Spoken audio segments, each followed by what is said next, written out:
In this section, I'll show you some energy methods that you can use to calculate the deflections of a deterministic structure. These methods are developed based on the work and energy principle.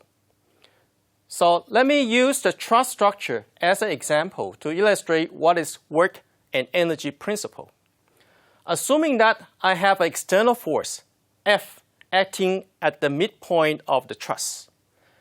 So the truss will go undergoing some deformations. So what is the work done by this external force, F? Mathematically, it's not difficult to calculate. So the work done by this external force is W equal to integration F d delta. So this expression depends on how the force is applied onto the structure. Let me use a bar element as an example. Assuming that I applied a downward force of F on this bar, and the bar will going through a deformation of delta F.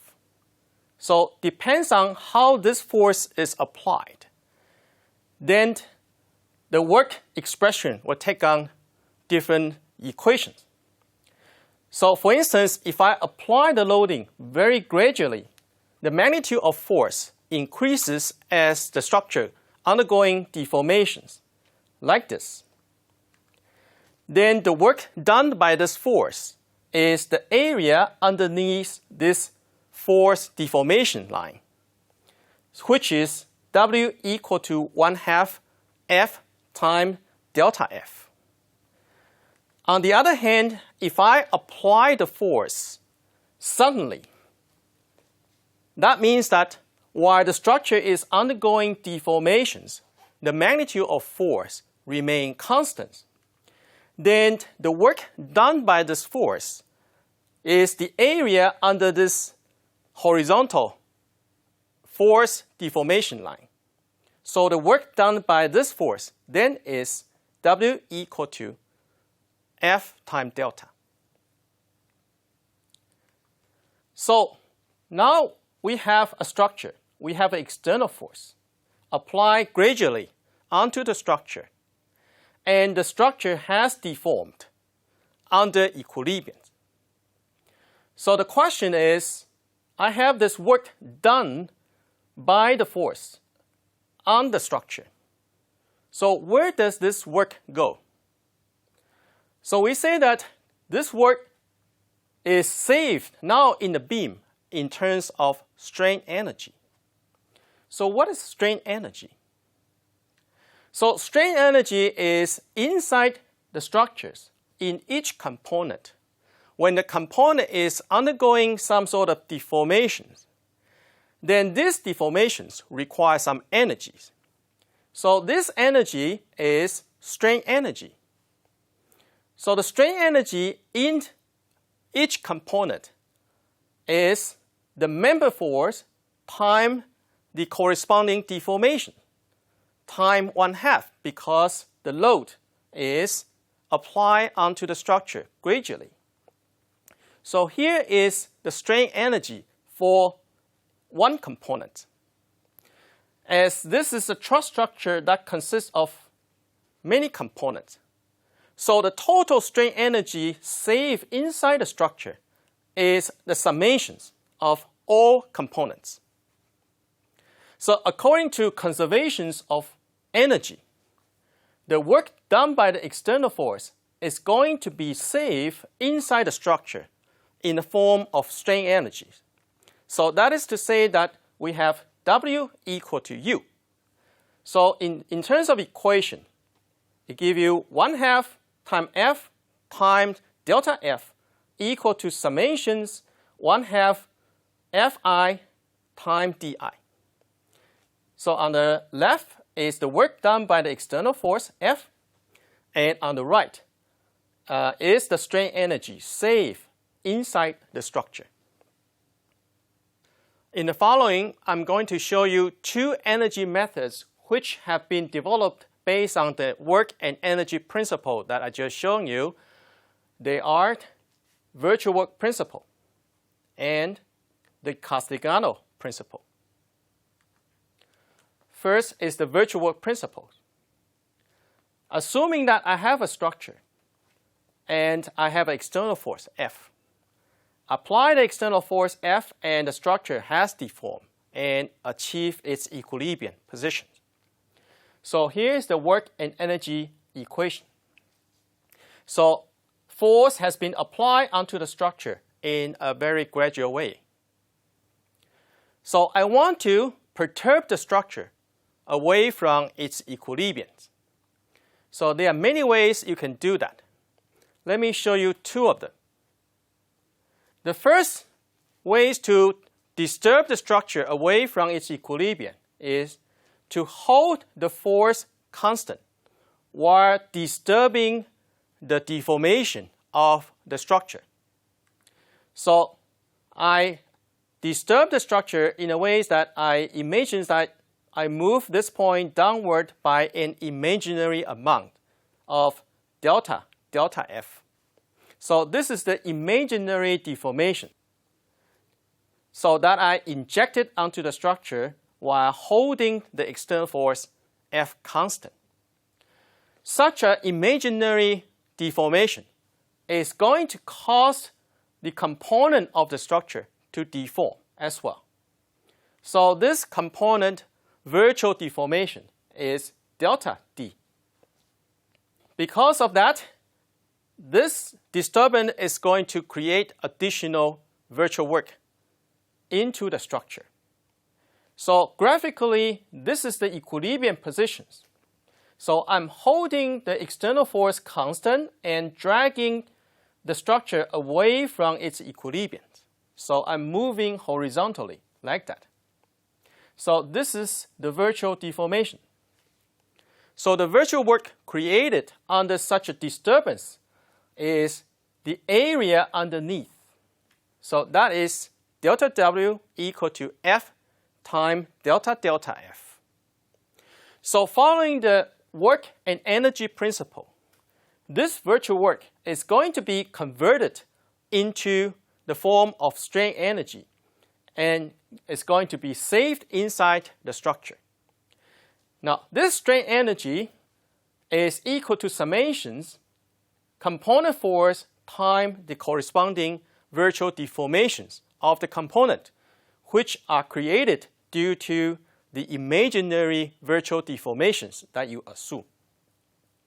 So if you put these two together, then this is the first equation. Let me show you another ways that you can disturb the structure away from its equilibrium.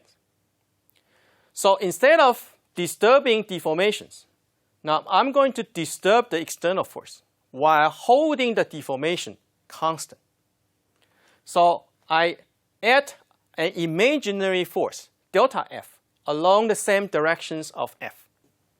Such an imaginary force is going to induce the component force to change as well. This additional component force changed due to this imaginary external force is delta F.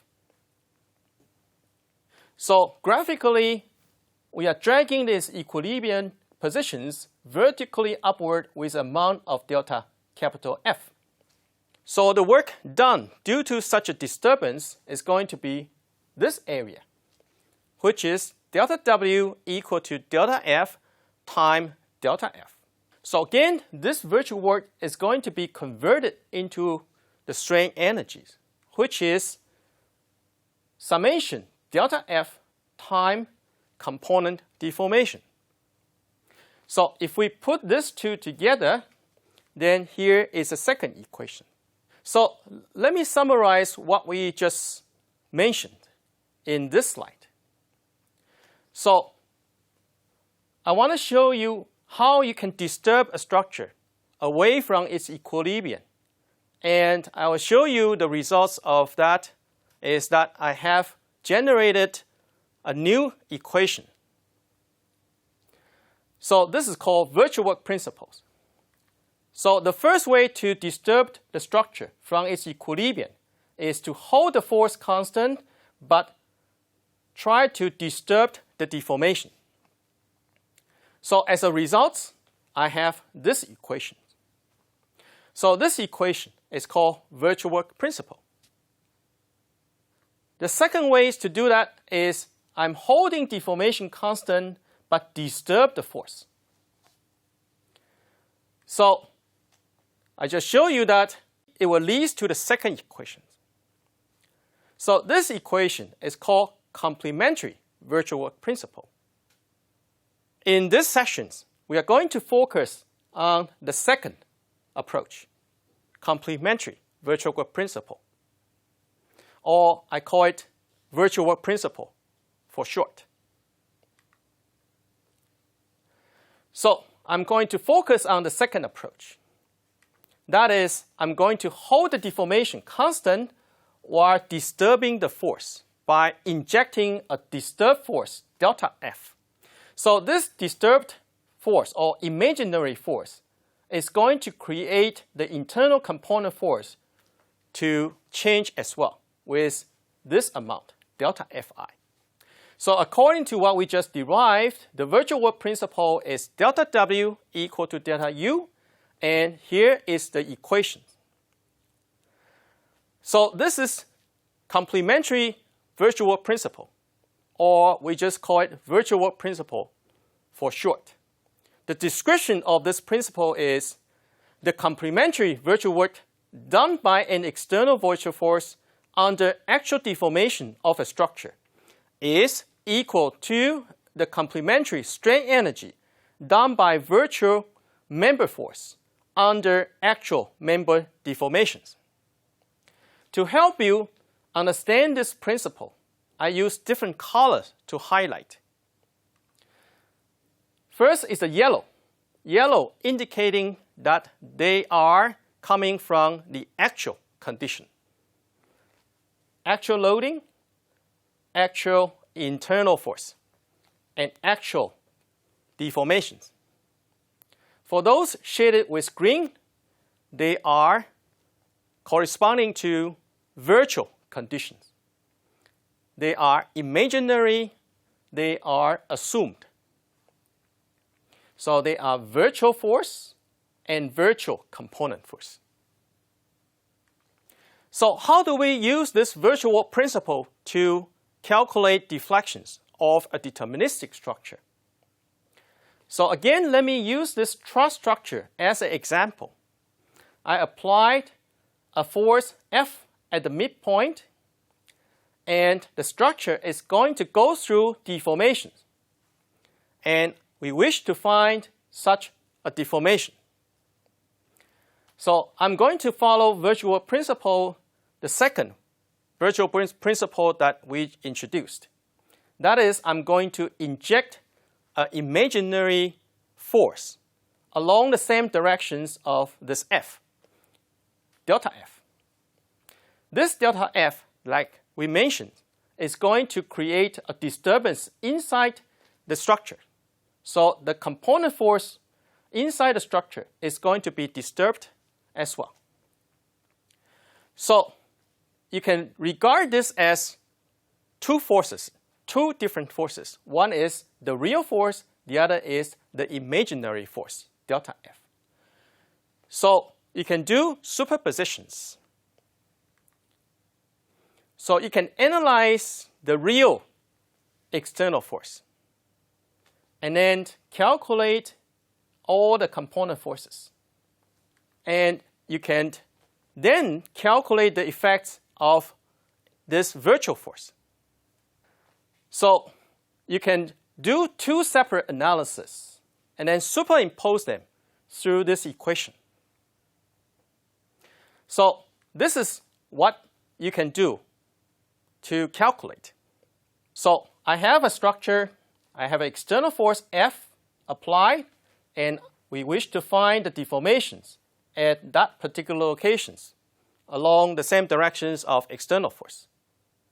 So I have this virtual work principles that I can use. So here is the deformations that we wish to calculate, and here is the internal component deformation. This is the virtual force, and this is the virtual component force. So what we can do is we can assume that the virtual force that I'm going to add onto the structure is equal to 1. And then calculate the internal virtual component force due to this virtual force. This you can obtain through equilibrium.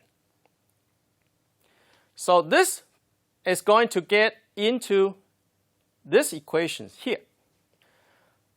On the other hand, from the real system, this is the deformations of the components.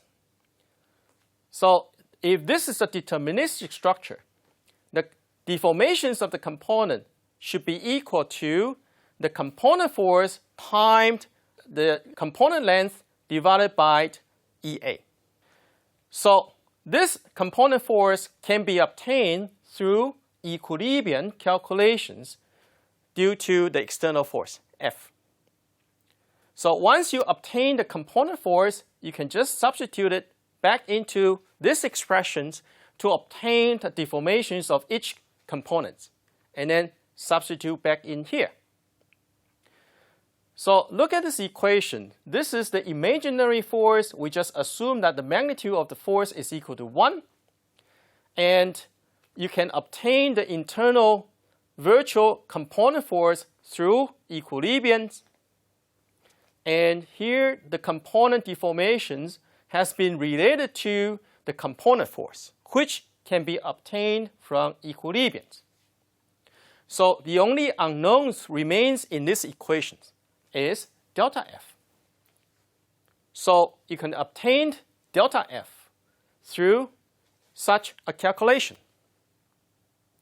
So here is the equations that reflect that I'm going to use magnitude of 1 in the virtual force. So because of that, this virtual work principle is often called dummy force principle. So what if I want to find deformations at other locations or along different directions where you might not have forces applied along the same direction? This is a truss structure under an external force of F at the midpoint. Now in this case, I want to find deformations at the right-hand side of the joint in the horizontal direction. So we can still use the virtual work principle to obtain this deformation. Recall that the left-hand side is the virtual work done by the virtual force. So this is the deformation that you are looking for.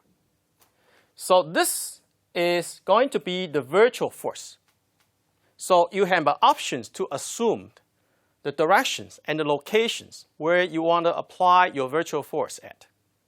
So in this case, of course, you're looking for deformation along this direction at that particular node. So what you can do is you can assume that I apply a virtual force with a magnitude of 1 at that particular location along that direction.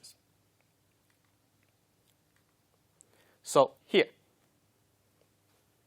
So once you have assumed the virtual force along the same directions of the deformations that you are looking for and make it equal to 1, then you can carry into the structures obtained the virtual force of the components due to this virtual external force. So this is going to be used in these expressions here. As for the component force, which again can be obtained from equilibrium calculations due to the real external force. So this is how you can obtain deformations at any arbitrary locations, whether it doesn't matter whether you have a force applied or not. I'm going to show you we can use the same principle, the same equations, to calculate the deformations of the structures due to temperature effect. Imagine that this is a truss structure, and for some certain part of the truss structure, there's a temperature change. So if the temperature increase some component is going to go through expansions. If the temperature reduces, the component is going to go through contraction. So such a deformation is going to cause the structure to deform. And I wish to find the deformations of the structures at the midpoint in the vertical directions due to the temperature change of some components. So I'm going to show you we can still use this virtual world principle to find these deformations. So this is the deformations that you wish to find. And this temperature change of the components is going to create components to elongate or contract following this thermal expansion coefficient equations. So this is the component deformations, which shows that equal to thermal expansion coefficients alpha time temperature change time its component length. So this is giving you the deformations of a component due to temperature change. So what you can do is you find out which component is undergoing temperature change, then you just calculate the expansions or contractions of those components and substitute them back in here. Now, as you are looking for deformations at the midpoint along that particular directions, so the virtual force should be in line with that deformations. So you assume that I have a virtual force magnitude of 1 along the same directions of your deformations. And then you calculate the virtual component force due to this virtual force. So this can be established through equilibriums. Once you have it, you just substitute them into the right-hand side of the equation. So using this, then you can find delta F. Another case is quite often that some component might come in with wrong dimensions. They could be too long or too short. Such an effect is called Misfit effect.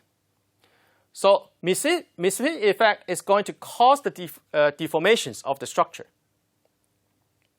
So imagine that this component is manufactured with too short in compared to its design value. So this short member is going to cause the deformations of the whole structure. And we wish to find what is the deformations of the structure, again, at the midpoint in the vertical directions. So we can directly take the misfit, the shortage or elongations of the components, and put it on the right-hand side of the equations. And again, as we are looking for deformations along the vertical direction at the midpoint, I can assume that I have a virtual force of 1 applying along the same directions, and then calculate the internal component virtual force due to this virtual external force, and then substitute again on the right-hand side of the equations. So the whole equations then can be used to solve for the deformations, delta F.